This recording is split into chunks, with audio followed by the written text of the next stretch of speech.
ጥቁርና ጠይም ልጅ ኖሯቸው ይሄ ሻንቅላ ምናምን እያሉ ያወራሉ፣ ይሳቃል። ልጁ ይስቃል ግን እየሳቀ አይመስለኝም። ማለት ይሄ ማለፊያ መንገድ ትመስለኛለች። እዛ ጋር ማልቀስ አይችልም። ሁሉም እየሳቀ ነው። ልጅ ነው ግን አይምሮ ውስጥ እያስቀመጠው የሚያድግ ነው ይመስለኝ። አገናኛለሁ። ለምሳሌ እኔ የተቆጣሁበትን እኔ የተገረፍኩበትን ነገር ከዛን እና ሁለት ወንድሞቼ አይጠየቁበትም ምናምን ይሆናል። ስለዚህ እኔ ያንን ነገር እንትን እየተባልኩ ያለሁት የምርም ስላልወለዱኝ የምርም ወድቄ ስለተገኘው ነው። አይገባህም ብለህ ነው እንዴት እንዲገቡ እንደምንጠብቅ አይገባኝም። እኔ ፋሚሊ ልጁን ደንቆሮ ሲሰዱ ራሱ እንደም ስንት ዓመት ነበር እንደዛ መባል ከጀመርኩኝ እኔ በቃ ነው። አረ ይሄ ለመጥፋት ስትወስን ቤት ውስጥ አንዱ ልጅ አምሮ አንዱ ሳያምር ተፈጥሯዊ ሆኖ ማለት ነው። አንዱ ጎበዝ ሆኖ አንዱ ትምህርት ላይ ደካማ ሲሆን አብዛኛው ቤት ወላጅ ባላንስ ማድረግ አይችልም። ለልጆቹ ምን መናገር እንዳለበት አያውቅም። ቤት ውስጥ አንዱ ልጅ አምሮ አንዱ ሳያምር ተፈጥሯዊ ሆኖ ማለት ነው። አንዱ ጎበዝ ሆኖ አንዱ ትምህርት ላይ ደካማ ሲሆን አብዛኛው ቤት ወላጅ ባላንስ ማድረግ አይችልም። ለልጆቹ ምን መናገር እንዳለበት አያውቅም። የምንወደውን ሰው በጩቤ እንወጋዋለን አንወጋውማ። ንግግር ከስለት እኮ ይበልጣል አይደል? የስጋ ቁስል ይድናል እና ስሜቱ ራሱ ይሽራል ልክ ሲድን። ንግግር ግን በቀላሉ አይሽርም አይደል? እና ደግሞ አይታይም። ማን ይረዳልናል? ቁስል እኮ ሰዎች ይረዱልናል አይደል? ጂቢ ያቀብሉናል፣ ፋሻ ያስሩልናል። ቀልድ አይደለ እንዴ? ጨዋታ አይደለ እንዴ? ቀልድ ካልገባው ምን አገባኝ እኔ አይደለም። አሁን ላይ ቀልዶች፣ ትረባዎች ሁለት ነገር ነው መሰረታቸው። መጀመሪያ የሰዎች ተፈጥሯዊ ነገር ላይ ነው፣ ሁለተኛ ብልግና። ሰው ላይ በጉድለቱ አይቀለድም። እኔ የማምንበት ነገር ሰው በጎደለው ነገር ሊቀለድበት አይገባም። ያለው ነገር ላይ ነው መቀለድ ያለበት እና ጎበዝ ቀልደኛ የሚባለው ባለው ነገር ላይ ቀልዶ ጨዋታ እና ሳቅን መፍጠር የሚችል ሰው። በቃ እኛም በጭንቅላታቸው ተሸክሞ በየሄዱበት አንገታቸውን ደፍተው እንዲኖሩ ማድረግ የለብንም። ሰላም፣ እንዴት ናችሁ? ባለፈው ቪዲዮ ደስታ ስለመፍጠር አውርተን ነበር። እንዴት በቀላሉ ደስታ መፍጠር እንችላለን?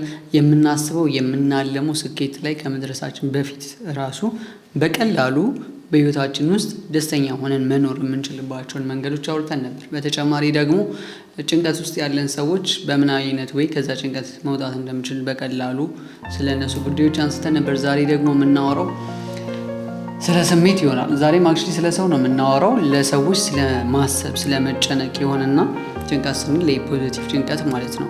ይህን እንድናነሳ የሆነበት ምክንያት ምንድን ነው? አሁን ላይ ሰዎች ስለ ሰው የማሰብ ዝንባሌያቸው በጣም እየቀነሰ መጥቷል። ይሄ ምን አገባኝነት እንደ ፋሽን እየሆነ መጥቷልና ከቀሎች ጋር ተያይዞ ከተረቦች ጋር ተያይዞ ምናምን እኔ የተሰማኝን ነው የምናገረው፣ ፊት ለፊት ነው የምናገረው። ሆዴ አይቋጥርም። እንደዚህ አይነት ፈሊጦችን በመጠቀም ሰዎችን ህይወታቸውን ሊበጠብጥ የሚችሉ ቀልዶችን እንደ ተራ ነገር ካፋችን ይወጣሉና ለነሱ ደግሞ ኃላፊነት አንወስድም። ምን አገባኝ እንላለን። እና እነዚህ ነገሮች እንዴት የሰውን ህይወት ወደ ከፋ ደረጃ ሊያደርሱ እንደሚችሉ እንደ ቀልድ የምንናገራቸው ካፋችን እንደ ቀልድ የሚወጡ ነገሮች የሰውን ህይወት ምን ያህል እንደሚበጠብጡ እናያለን። በዚህ ውስጥ ፍቅርን ነው የምንፈትነው፣ ለሰዎች ያለንን መውደድ፣ ለሰዎች ያለንን ፍቅር። ምክንያቱም ብዙ ጊዜ በጣም ቤስት በሚባሉ ጓደኛሞች መካከልም እንደዚህ አይነት ገደብ ያለፉ ቀልዶች አሉ፣ ስነ ልቦናቸውን ሊጎዱ የሚችሉ ግን ያቀኛል፣ ይረዳኛል፣ ለቀልድ እንዳልኩ ያውቀዋል እየተባለ በማይረባ ምክንያት ተደግፈው ሰውን ህይወት ሊበጠብጥ የሚችሉ ንግግሮች ከአንደበታችን ይወጣሉና እሱን ከልጅነት ጀምሮ አዋቂ እስክንሆን ድረስ ምን አይነት ቫይብ ሊፈጥሩ እንደሚችሉ እናያለን። ለምሳሌ ብዙ ጊዜ ስንናገር ካፋችን የሚሰማው ከህፃናትን ስናጫውት የምንላቸው የምናወራቸው ለማስፈራራትም ሊሆን ይችላል፣ ለማጫወት አስበንም ሊሆን ይችላል። ከአንደበታችን የሚወጡ ነገሮች አሉ እንደ ትራውማ ሆኖ የሚያድጉባቸው ወይ ደግሞ እዛው ልጅ ሆነውም ስነ ልቦናቸውን የሚጎዱ እኛ ግን የማንረዳላቸው እነሱም አውጥተው የማይናገሯቸው። ይሄ ከፍ እያለ 20ዎቹም 30ዎቹም ውስጥ ሰው እየገባ ሲሄድ ህይወቱን እንደዛው በጀመረበት እያናገው ይቀጥላል ማለት ነው። እንደተለመደው ከካሜራ ጀርባ ወንድም ያለ እኔ እዚህ ጋር አለው። ሀሳቦቹን እናነሳለን፣ እናወራለን። እንደ መነሻ ሀሳብ የምናደርገው አሁን እንደ ምሳሌ ጠቀስኩላችሁ ህፃናትን እንደ ቀልድ የምንናገራቸው ነገሮች ምን ያህል ህይወታቸው ላይ ተጽዕኖ እንደሚፈጥር እኛ እንደ ቀልድ የምናወራቸው ነገሮች ለነሱ ግን የሚኖር ህይወት እንዴት እንደሆኑ ወንድማችን ስለደረሰበት ከእሱ የደረሰውን እውነታ እየሰማን እንቀጥላለን ማለት ነው። ይህ የሚኖር ህይወት በህፃናት ላይ ብቻ ሳይሆን ይህ በጓደኞች መካከል ባለ ተረብም ምላችሁ ለምሳሌ መልክ ላይ መቀለር ሊሆን ይችላል፣ እውቀት ላይ መቀለር ሊሆን ይችላል፣ በተለያየ አስተሳሰብ ላይ መቀለር ሊሆን ይችላል። ለእኛ ቀልድ፣ ለነዛ ሰዎች ግን የሚኖር ህይወት ግን በሳቅ ተሸፍኖ የሚያልፍ ሆኖ እናገኘዋለን እና እሱን እየፈተሽን እናወራለን። ወንድማችን እንጋብዘዋለን። ምን ደርሶበት ነበረ፣ እንደዛ ሲባል ምን ይሰማው ነበር የሚለውን እየነገረን ምን ያህል ተጽዕኖ እንዳለው በዛው እንመለከታለን። ብዙ ሰዎች ይህን ገጠመኝ እንደምትጋሩ ተስፋ አደርጋለሁ። እንቀጥላለን። በልጅነታችን የሚነገር ነገር አለ። እንደ ቀልድ ነው የሚነገረው፣ ግን እኛ ጋር እንደ ቀልድ አይደለም የሚደርሰው። በተለይ ደግሞ በልጅነት አይምሮ ላይ ማለት ነው። ወድቀህ ነው የተገኘው የምትለው ሀሳብ ማለት ነው። እኔ ላይ ደግሞ ከባድ የሚሆነው ምንድን ነው? ስሜ ወርቅ አገኝ ነው። ስለዚህ ወርቅ አገኝ የተባልከው ወድቀህ ስለተገኘህ ነው የሚል ነገር አለ እና ደግሞ ይህንን ሀሳብ ብዙ ሰው ለምሳሌ እንደ ቀልድ ይባላል ቤት ውስጥ። ከዛ ደጋግማ የምትል አንድ አክስት አለች ማለት ነው። በመጣች ቁጥር ቤት በመጣች ቁጥር ማለት ይቻላል በቃ 90% ቤት ከመጣች ይህንን ነገር ሳትለኝ አትሄድም በስትክክል ማለት ነው። እያሾፈች ወርቅ አገኝ የተባልከው ወርቅ ስለተገኘ ነው ብላ ትሄዳለች እና አስበዋለሁ። የምሬ ነው። ከተናገሩኝ በኋላ ያለመፈለግ ስሜት ከዛን ምን ፖይንቶች ይገናኛሉ መሰለ። የሆነ ጥፋት አጥፍተህ ስትገረፍ ወይ ደግሞ መገረፍህን ወይም ደግሞ ቁጣውን ምናምን የማትቀበለው ከሆነ ቀጥታ የምታገኘው ከዛ ጋር ወድቀህ ከተገኘው ጋር የምታገናኘው። ከዛን ደግሞ ምን አገናኛለሁ? ለምሳሌ እኔ የተቆጣሁበትን እኔ የተገረፍኩበትን ነገር ከዛን እና ሁለት ወንድሞቼ አይጠየቁበትም ምናምን ይሆናል። ስለዚህ እኔ ያንን ነገር እንትን እየተባልኩ ያለሁት የምርም ስላልወለዱኝ የምርም ወድቄ ስለተገኘው ነው እንደዛ የምደረገው የሚል ነገር ይኖራል ማለት ነው። ከዛን የሆነ ታይም ላይ ደግሞ ምን ይሆናል? ፋዘርም ይገርፈኛል፣ ማዘርም ትገርፈኛለች፣ ሁለቱም ወንድሞቼ ይገርፉኛል። ከዛን አገናኛቸዋለሁ ነጥቦቹን እንዳለ የምር ማለት ነው። ሁሉም እንደዚህ የሚያደርጉኝ ወድቄ ስለተገኘህ ነው እንደዚህ የሚያደርጉኝ ምናምን ማለት ነው። ከዛን የሆነ ቀን ወሰንኩኝ በስትክክል ማለት ነው ለመጥፋት። ስንት ዓመት ነበር እንደዛ መባል ከጀመርኩኝ ነው በቃ ነው። አረ ይሄ ለመጥፋት ስትወስን በጣም እኔ እድሜውን በስትክክል አላስታውስም። 13 በጣም በክፍል አታስታውስ? እና ያ ክፍል ነበር 4 ከበዛ 4 3 4 ክፍል አካባቢ እንደዛ አካባቢ ነው። 10 ዓመት አካባቢ እሺ፣ እንደዛ 4ኛ ክፍል አካባቢ እንደዛ ይመስለኛል። ወሰንኩኝ በስትክክል ለመጥፋት ማለት ነው። ዛን እንዴት እንደተውኩት ትዝ አይለኝም ለመጥፋት መተው ማለት ነው። ግን የእውነት በስትክክል ይመስለኛል ብቻ የሆነ ነጥብ አገናኝቼ ነው ለመጥፋት የወሰንኩት ማለት ነው። የመጨረሻ ደረጃ እንደዚህ የደረስኩት አክስቴ እንደዛ ብላኝ ተገርፌ ይሁን ብቻ የሆነ ነገር ይሁን አላስታውሰውም ምን ተፈጥሮ እንደነበረ ብቻ ከእንደዚህ አይነት ነገር ጋር የተገናኘ ነው። ተበድያለሁ የሚል ስሜት መሰማት ማለት ነው።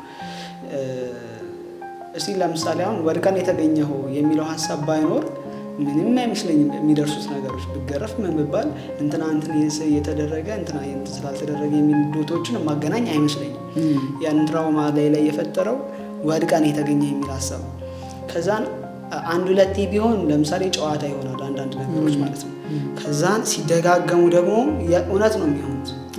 በስትክክል እውነት ነው ሲጀመር ትቀበላቸዋለህ በስትክክል ማለት ነው። እውነት ነው ብለህ ነው የምትቀበላቸው እና እድሜ የምሬን ነው አድጌ የሆነ አመት ደርሼ ራሱ ያ ነገር አይለቅም። ገብቶሃል አይደለ? ስለዚህ እንደዚህ አይነት ነገር አለ። ይሄ ደግሞ ቀይ ነበርክ ከቤታችን ከዛን ቀይ ነበርክ። አሁን ነው እንደዚህ ኑሮ ነው ያጠቆረኝ እንጂ ቤት ውስጥ ቀይ ነበርኩ እውነት ለመናገር። ከዛን እሱም ልዩነት ይፈጥራል። ስለዚህ በመልክም የምሬን ነው። ከዛን ቤት ውስጥ የማልመስለው የማልቀርበው ይመስለኛል። እላለሁ እኔ አስታውሳለሁ። በመልክ ራሱ ቀይ አይደለ ሁሌ ማንንም እኮ አመስልም እና መልክን አይተህ ራሱ እላለሁ ያው ያንኛ ይሳቃል ይሄ ይባልና ይሳቃል እና እቺ ነገር በጣም ብዙ ቤት ነው ያለች። እኛ አስቀናል። አሁን ይሄን ነገር የነገረኝ ባይዘወይ 4 ዓመት 3 ዓመት ይሆነዋል። ስለዚህ ጉዳይ ካወራን በጣም ቆይቷል። ግን በሆነ አጋጣሚ የሆነ ሰው ፌስቡክ ላይ ይሄንን አይዲያ ፖስት ያደርገዋል። ከዛ ኮሜንት ላይ በጣም ብዙ ሰዎች ተጋሩትና ብዙዎቹ ለመጥፋት አስበው ነበር። ብዙዎቹ በጣም ብዙ መጥፎ ነገር ላያቸው ላይ ለማድረግ ወስነው ነበር። ብዙዎቹ ልክ አሁን እንደሚዳለው በጣም የመገለል ስሜት ይሰማቸው ነበር። ቤት ውስጥ ያለ መፈለግ ያለ መወደድ ስሜት ይሰማቸው ነበር። ያው እኛም እኮ እንገረፋለን። እኛ ቤት በጣም ነው የምንገረፈው። ሁላችንም በደንብ ተገርፈን ያደግነው ግን እኛ እንደዛ ስላልተባልን አሁን እሱ የተሰማው ስሜት አይሰማንም። እሱ ግን በተገረፈ ቁጥር አይምሮ ላይ የሚመጣው ይሄ ነገር ነው። የመጀመሪያው የቤቱ የመጨረሻ ልጅ እንደመሆኑ መጠን ሁሉም ወደታች የመጨረሻውን ይቆጣል፣ ይገርፋል። በኖርማል ህይወት ላይ እኮ የትኛውን ቤት ያለ ነገር ነው ይሄ ነገር ጀስት ኖርማል ነው። ግን ለሱ ሁሉም ሰው እሱ ላይ ብቻ ፊቱን ያዞረበት ይመስለው ነበር ማለት ነው። ስለዚህ የሚኖር ህይወት ህፃናት ላይ አሁን በመልክ ራሱ ይቀልዳል። ብዙ ቤት ያለው እኔ 2-3 ቀን ምን ይሄ ለምሳሌ እኔ እንዴት አስታውሳለሁ አያቴ ይህንን ኬስ ነው ያመጡት ትላለች ማለት ከዘመዶቹ ማንንም አይመስልም።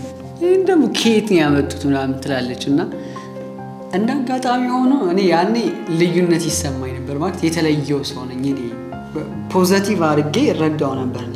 ልጅ ላይ እኮ 4 ዓመት ምናምን የ4 ዓመት ልጅ ምናምን እንደዚህ 5 ዓመት አይደለ ከ4 እስከ 6 ዓመት ብቻ ኢቭን አንደኛ ክፍል ሳልገባ ነው እነዚህ ንግግሮች አስታውሳቸዋለሁ የነበሩትና በዛ ሰዓት እኔ ፊል አደረግ የነበረው ግን በቃ የተለየው ሰው ነኝ እኔ ማንንም አልመስልም ልዩ ሰው ነኝ ብዬ ስለምረዳ ደስ ይለኝ ነበር። አያቴ እንደዛ ባለችኝ ቁጥር በጣም ደስ ይለኝ ነበር እኔ ማለት ነው። ግን አንዳንድ ጊዜ ሳስበው በተቃራኒው ተረድቼውስ ቢሆን ለምሳሌ እሱ ወድቀን የተገኘ የሚለውን ጨዋታ እንዳመረረው ያኛውንም እኔ ኔጌቲቭ በሆነ ወይ አምርሬ ቢሆን እስላለሁ። ግን የኔ ትንሽ ቀለል ይላል። ግን አብዛኛው ቤት ላይ በተለይ ወላጆች እናትና አባት ልጆቻቸው መሀል ለሚናገሯቸው ቃላት ምናምን አይጠነቀቁም። እኔ አስሬ ጥቁርና ጠይም ልጅ ኖራቸው ይህ ሻንቅላ ምናምን እያሉ ያወራሉ። ይሳቃል ምናምን ይሻላል ልጁ ይስቃል አብሮ ግን እየሳቀ አይመስለኝም። ማለት ይሄ ማለፊያ መንገድ ትመስለኛለች። እዛ ጋር ማልቀስ አይችልም። ሁሉም እየሳቀ ነው። ልጅ ነው ግን አይምሮ ውስጥ እያስቀመጠው የሚያድግ ነው ይመስለኝ እና ህፃናቱ አብረውን ሲስቁ በቃ እነሱም ቀላችን ገብቷቸው ነው የሚመስለን። ግን እንደዛ አይደለም። የምር ነው የሚወስዱት እነሱ ልክ የሆነ ነገር አድርገው ነው የሚያስቡት እና ትልቅ እኔ እንደዚህ አይነት ነገሮች በእርግጥ ከሆነ ሰዓት በኋላ ነው የገቡኝ። ግን ትልልቅ ሰዎች ለምን እሱን ነገር እንደማይረዱት አይገባኝም። ጀስት ልጅ ሆኖ አሳልፏል ምናምን። በእርግጥ እንደ ተመሳሳይ ገጠመኝ ካሌለን እኮ ነገር ለመረዳት እንቸገራለን። ግን ብዙ ቤት ያለች ነገር ነው። እንደዚህ አይነት ነገር ገጥሞ ካያውቅም በየቤቱ እኔ የሚያጋጥመኝ ምንድነው ቤት ውስጥ 2 ምናምን የሆኑና ብዙ ጊዜ አንደኛው ልጅ በትምህርት ጎበዝ ይሆናል እና እንደዛ የሚሆነው ደግሞ በጣም ረጅም ዓመታት ነው። ረጅም ዓመታት ለምሳሌ ከአንደኛ ክፍል እስከ 9ኛ ክፍል ምናምን ጎበዝ ልትሆን ትችላለች። ከዛን እንደዛ ይሆኑና አንደኛው ልጅ ይሞገሳል፣ በጣም ይሞገሳል ምናምን ነገር። ከዛን ይሄኛው ሰነፉ ልጅ መጀመሪያው ነገር እህቱ ከሆነች እህቱን እየጠላት ነው የሚያደርገው። ወንድሙም ከሆነ ወንድሙን እየጠላ ነው በስትክክል የሚያደርገው። እኔ ስላጋጠመኝ ነው በስትክክል ማለት ይጠሏቸዋል በስትክክል። ምክንያቱም ቀን በቀን እሷ ጥሩ ፈተናዋ ጥሩ ሲሆን ለሱ ጭንቀት ነው። እሷ ሰኔ 30 ካር ተቀብላ ሁለተኛ አንደኛ ወጣ ስትመጣ ለሱ ጭንቀት ነው። ደግሞ ጎበዝ ተማሪ ለመሆን እኮ ይታገላል ደግሞ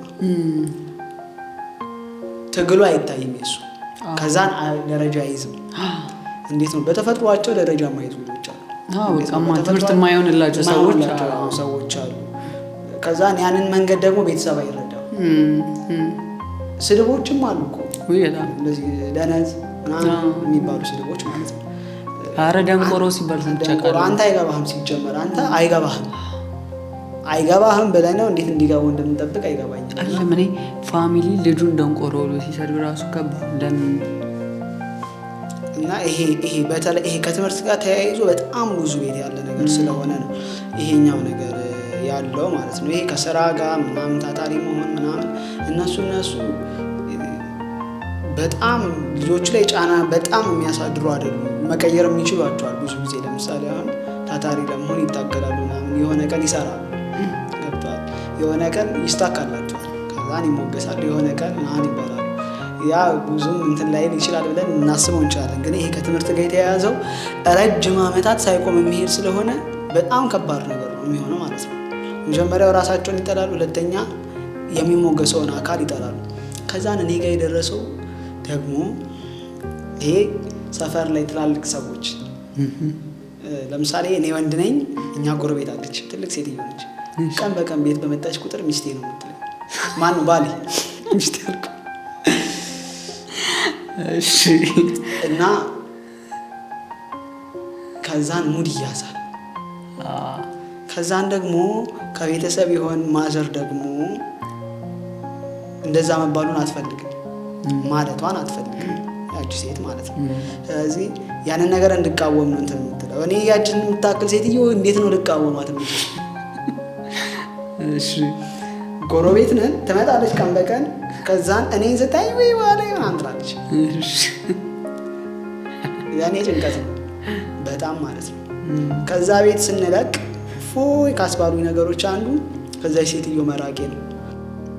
ብቻ ዋናው ሀሳቡ እንመስላችሁ እዚህ ጋር ተያይዞ በተለይ ትምህርትና ውበት፣ ይሄ ቤት ውስጥ አንዱ ልጅ አምሮ አንዱ ሳያምር ተፈጥሯዊ ነገር ነው። ተፈጥሯዊ ሆኖ ማለት ነው።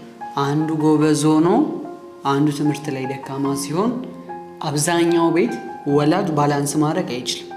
ለልጆቹ ምን መናገር እንዳለበት አያውቅም። ይሄ የጎደለበት ልጅ ፖዘቲቭ ኢነርጂ ፖዘቲቭ እንትን ሳይኮኖሮት ምናምን ነገር አያድግም። በቃ የሆነች ቀን ነው ያቺ ነገር የሚታገሳት እስክትፈነዳ ድረስ። ከዛ ገጥሟችሁ ሊያውቅ ይችላል። በተለይ ጥላቻ መጥላት ምናምን ነገር ብዙ ጊዜ ነው ያለው፣ ብዙ ጊዜ አለ። በቃ ወንድምና ወንድም ልክ እንደ ወንድማማቾች እንዳይኖሩ ሆኖ ያድጋሉ። ትምህርቱም ደግሞ እንደዛ በጣም ኢቭን ጎበዝ የመሆን ፖቴንሻል ቢኖራቸው ራሱ ወላጅ ስለማይተማመንባቸው የመሆን አቅማቸው እኮ ዝቅተኛ ነው የሚሆነው። እነዛ ልጆች በጣም ከባድ ነው። ስለዚህ ወደ አዋቂዎቹ እንመጣለን። ልጆች ላይ ለምንናገራቸው ነገሮች፣ ለምናወራቸው እያንዳንዷ ጨዋታ አስመስለን ለምንናገራቸው ንግግሮች በጣም መቆጠብ አለብን። ማለት ጭንቅላታቸው ሊሰራ ይገባል።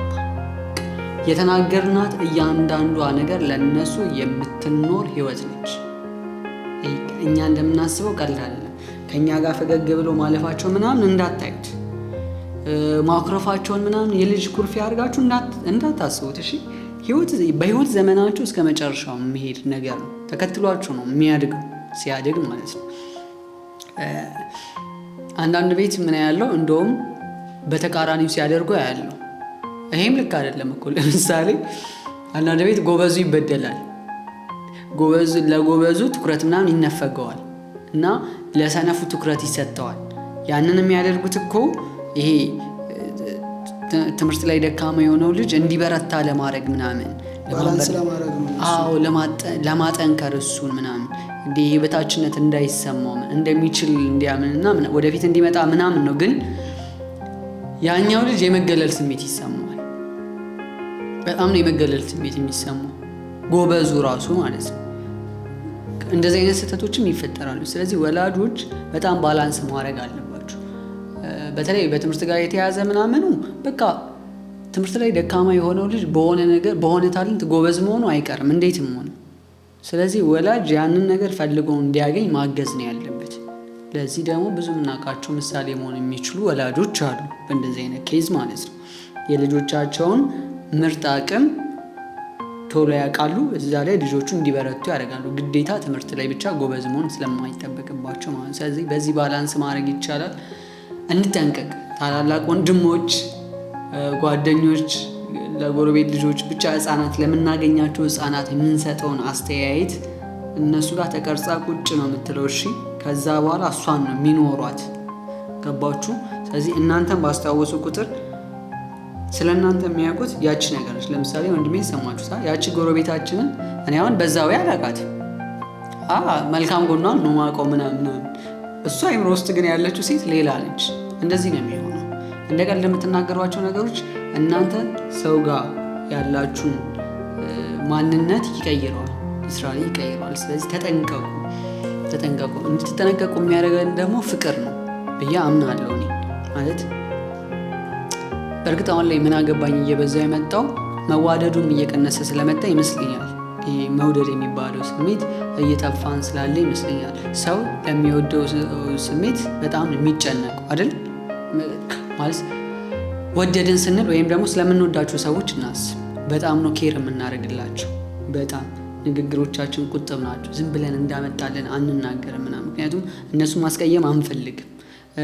እነሱ ስለኛ ያላቸው አስተሳሰብም ኔጌቲቭ እንዲሆን አንፈልግም። ስለዚህ እንጠነቀቅላቸዋለን በቻልነው መጠን። እንደውም ብናስደስታቸውን ደስ የሚለን ቀልዳችንም እነሱን የምር ፈገግ ለማሰኘት ነው እና እነሱ ላይ አንቀልድም። በጣም የምንወደው ሰው ራሱ ላይ መልሰን አንቀልድም ስላችሁ ይሄ ሊሰማ ወይም በጉድለቱ አንቀልድም።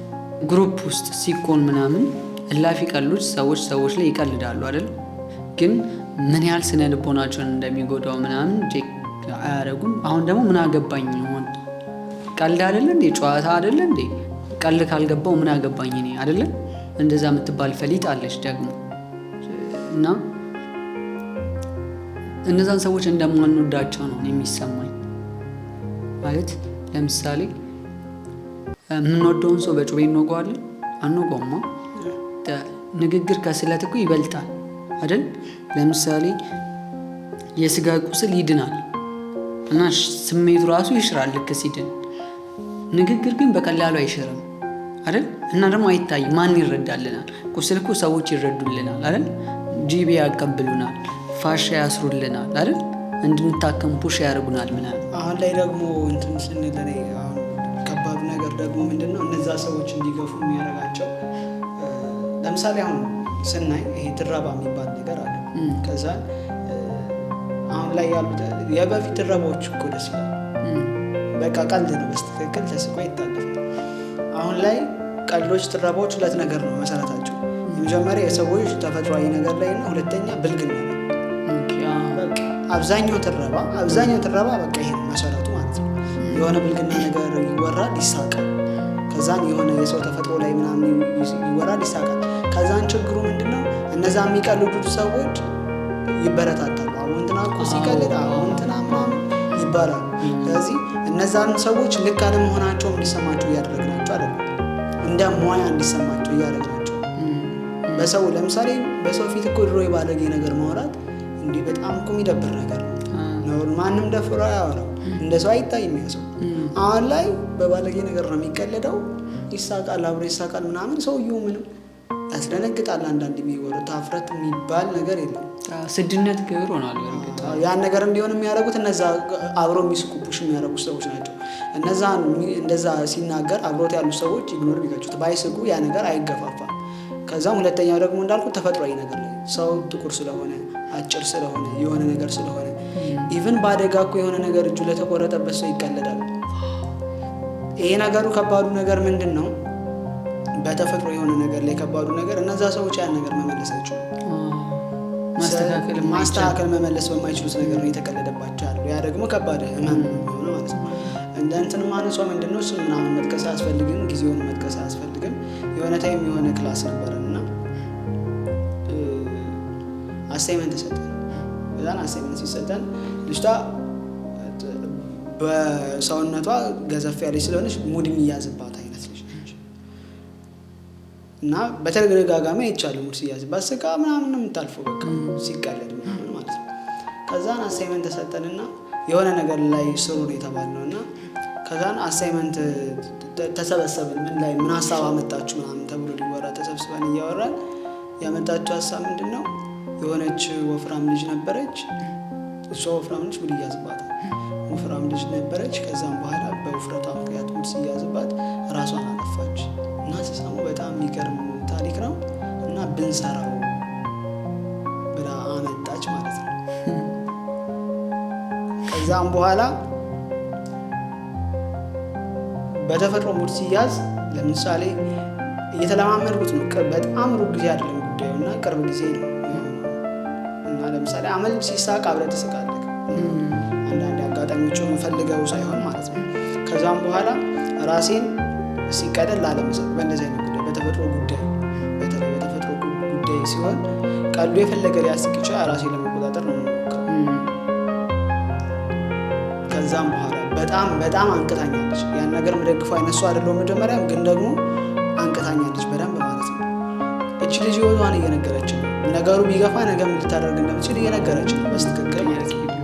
ይሄ ነገር እየገፋ ከመጣ እኔ ራሴን አጠፋለሁ ብላ እየነገረች ነው ማለት ነው። እኔ እንደዛ ነው የተሰማኝ።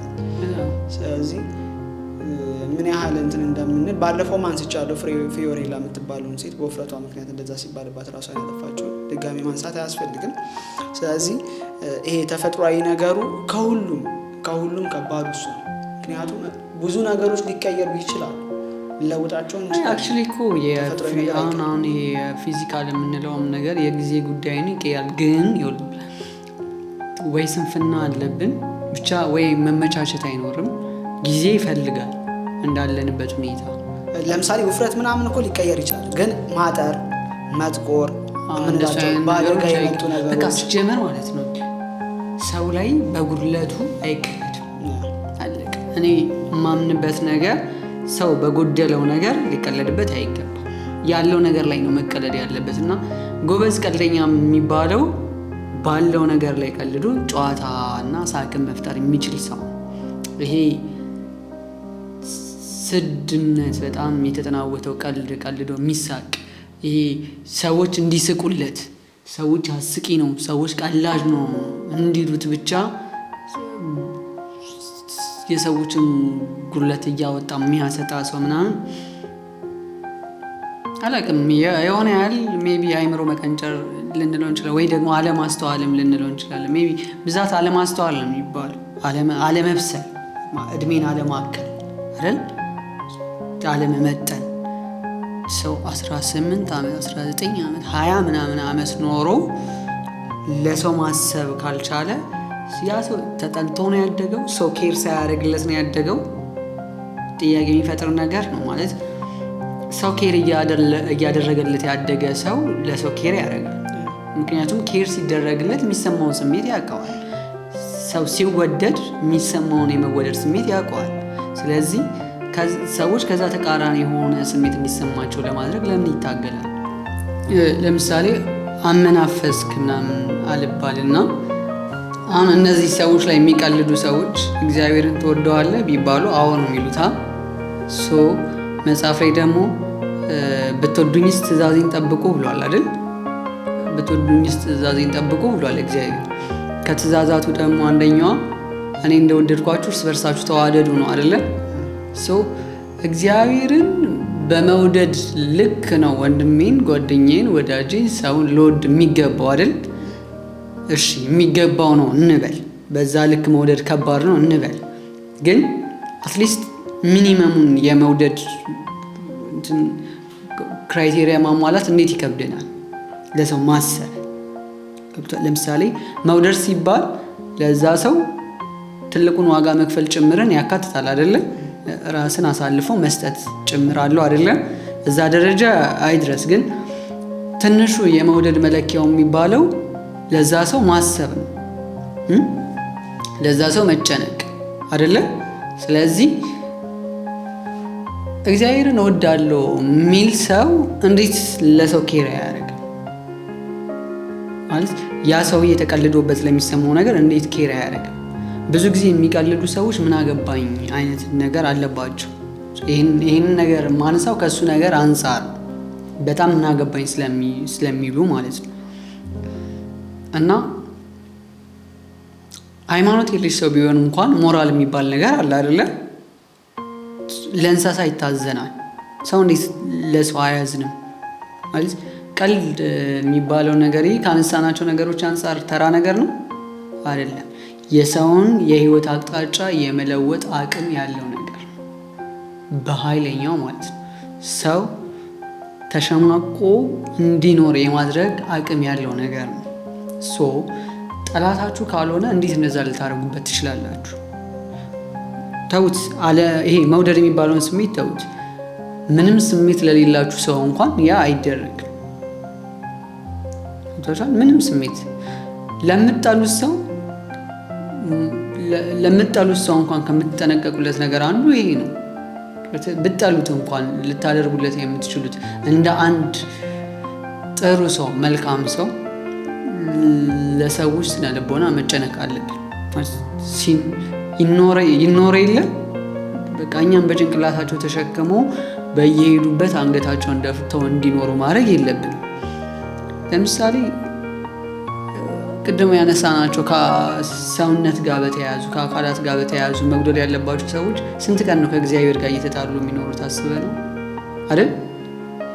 መቼም ለመፈጠር የተጠያቂ እናትና አባቴን አላደርግም አይደል? ለምን በጣም አስቀያሚው ሰውዬ ከሆንኩኝ ከእግዚአብሔር ጋር ነው ጸቤ አይደል? ለምን እንደዚህ አድርገህ ፈጠርከኝ አይደለም? ያው ኢነርጂያቸውን ያልሆነ ቦታ ላይ እንዲያባክኑት እንገፋፋቸዋል።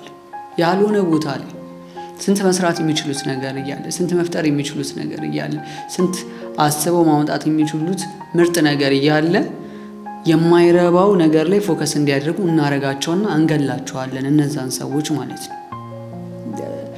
ራስን ማጥፋት ሲባል ተራ ነገር አይደለም። ያው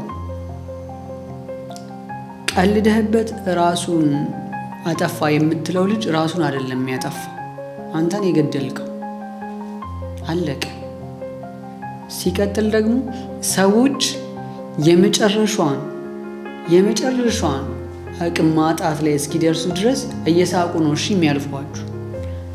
ወይ ደግሞ ኩርፊያ የሚመስል ለቅሶ፣ ኩርፊያ የምትመስል ትንንሽ መበሳጨቶች ነው የምታዩት። ተጠራቅማ ይሞላል። በቃ የሰው ልጅ የሚችልበት መጠን አለ፣ አቅም አለ። ያቺ የሞላች ቀን ገዳዩ አንተ ቀላጁ ትሆናለህ ማለት ነው። ስለዚህ ስንኖር ሰውን እንደሚወድ ሰው የሚኖር ሰው ለሰው ስሜት በጣም ይጨነቃል። በቻለው መጠን የሰዎችን ስሜት ከመጉዳት ይልቅ ሰዎች መወደድ እንዲሰማቸው ማድረግ ይችላል። ሰዎች ኃይል እንዲሰማቸው ማድረግ ይችላል። ሰዎች ሞራል እንዲሰማቸው ማድረግ ይችላል አይደል? ሰዎች መፍጠር እንደሚችሉ፣ መስራት እንደሚችሉ፣ ማሰብ እንደሚችሉ ብዙ ነገር ማድረግ እነሱ ያላቸውን ፖቴንሻል አውጥተው መጠቀም እንደሚችሉ እንዲሰማቸው ማድረግ እንችላለን። ያንን ነገር መፍጠር እየቻልን ተቃራኒ የሆነውን ነገር ልናደርግ አይገባም። የመጨረሻ የማሰምረው ነገር እኔ ምንድን ነው፣ ስንቀላለድ ስንተራረብ ሰው በሞላለት ነገር እንተርም አይደል? ያን ሰውዬ ስነ ልቦናውን አንጎዳውም፣ ህይወቱን አናመሰቃቅለውም። ከኛ ጋር አብሮ ስቆ እንዲሄድ ማድረግ እንችላለን፣ ከልቡ ማለት ነው። ስለዛ ነገር ደግሞ ሳያስብ ይሄዳል። ከስንት ቀን በኋላ ብታስታውሱት እንኳን አብሮ በደንብ ይስቅላል። ገብቷችኋል? እናንተ እዛ ሰው አእምሮ ውስጥ ጤነኛው ሰው ሆናችሁ ትኖራላችሁ። ከእናንተ ጋር ለመጫወት የማይፈራው ሰው፣ እናንተ ፊት የማያፍረው ሰውዬ ይሆናል ማለት ነው። በማንም ፊት ምንም ክፉ ነገር ልትናገሩት የማትችሉት ሰው መሆኑን ያውቃል። ለእናንተ ክብር ይኖረው። ሰው እንዴት ክብረ ቢስ ለመሆን ይወዳደራል? በዚህ በሰዎች ስሜት የሚጫወቱ ሰዎች እኮ ክብር የሌላቸው ሰዎች ናቸው አይደል? እና ቢያደንቁ እንኳን ማለት ነው የእውነት ይሄ በሰው የምትቀልደው የማይረባውን ቀልድ የምትቀልደው ሰውዬ ቢሳቅልህ ቢያደንቁ እንኳን በውስጣቸው አንተ ክብረ ቢሱ ሰው መሆንን መዝግበው ይዟታል። የሚስቁልህ ሰዎች፣ የሚያደንቁ ሰዎች የምሬን ነው ነገር ክብር የሚገባው ቦታ ላይ አንተን አያስቀምጡ። አትጫጭ። አንድ ሴትም ከሆንሽ እንደዛው ማለት ነው። ስለዚህ ክብር ያለው ሰው ሆኖ የሆነ ጨዋታው ለዛ ያለው ቀልዱ ደስ የሚል የሰው ክብር የማይነካ ቀለም ያለው ጨዋታዎችን መጫወት። ትረባም እንደዛ መልክ ያለው ትረባ ማለት ይኸውላችሁ በጣም የምታፍሩትና የምታከብሩት ሰው ፊት የማትቀልዱትን ቀልድ የምትንቁት ሰው ፊት እንዳትቀልዱ። የቀልዳችሁ መለኪያ የሚባለው የምታፍሩት የምታከብሩት ሰው ስለ እናንተ ፖዘቲቭ የሆነ አመለካከት እንዲኖረው የምትፈልጉት ሰው ፊት የማትቀልዱትን ቀልድ የምትንቋቸው ምንም አያመጡም የምትሏቸው ወዳጆቻችሁ ፊትና ጓደኞቻችሁ ፊት መቀለድ የለባችሁ በተአምር። የምሬን ነው የምላችሁ። ስለዚህ ተጨነቁ ለሰዎች ስሜት፣ ሰዎችን ውደዱ። እኔ ለዛሬ ያለኝ ሀሳቤ ነው። የምጨምረው ነገር ካለ ጥሩ። እሺ ስለተከታተላችሁ እናመሰግናለን። እናንተም ሀሳቦቻችሁን ኮሜንት ላይ አካፍሉን። በተለይ ከልጅነታችሁ ጋር ተያይዞ በጓደኝነት ውስጥ በክላስ በየትኛውም ሁኔታ ላይ ሊሆን ይችላል በቀልዶች በትረባዎች ምክንያት የገጠማችሁ ነገር ካለ ኮሜንት ላይ አስቀምጡልን። እናመሰግናለን። በቀጣይ ቪዲዮአችን እስከምንገናኝ ድረስ መልካም ጊዜ ይሁንላችሁ።